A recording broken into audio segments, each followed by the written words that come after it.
pinapatusta ko yung balat niya para lumabas lahat ng mantika niya. At saka mapipirito siya sa sarili niya mantika.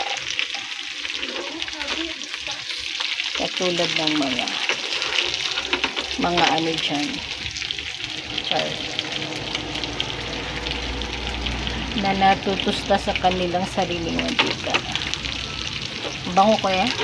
Sobrang bango? Abot sa taas ng bango. Oh guys, kung maaamoy nyo lang to guys, sobrang bango. Ano ba yan? Luto? Daig to. Ay, walang laman. Meron. Anong luto mo dyan? Adobo, pero tinutusta ko yung kaya para masarap siya kain. Yung Hindi mo nilagyan naman dito? balalagyan mo po ba ng mantika napakaraming mantika. Tingnan mo naman. Hindi. Sarili mantika nila. Sarili niya mantika yan.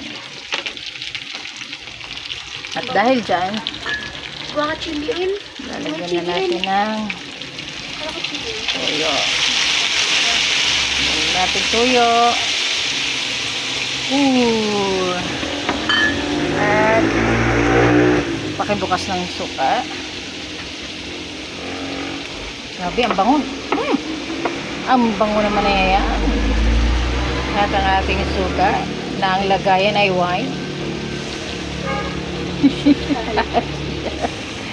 Ang ating suka na ang lagayan ay Maria Clara wine. At lalagyan natin ng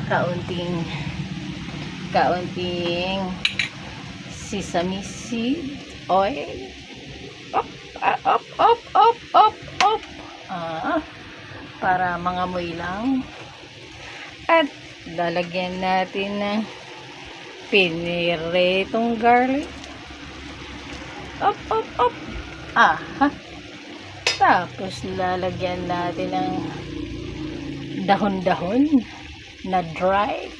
Ang tawag dito ay pamintang dry. Char. Pamintang dahon. Dahon legal.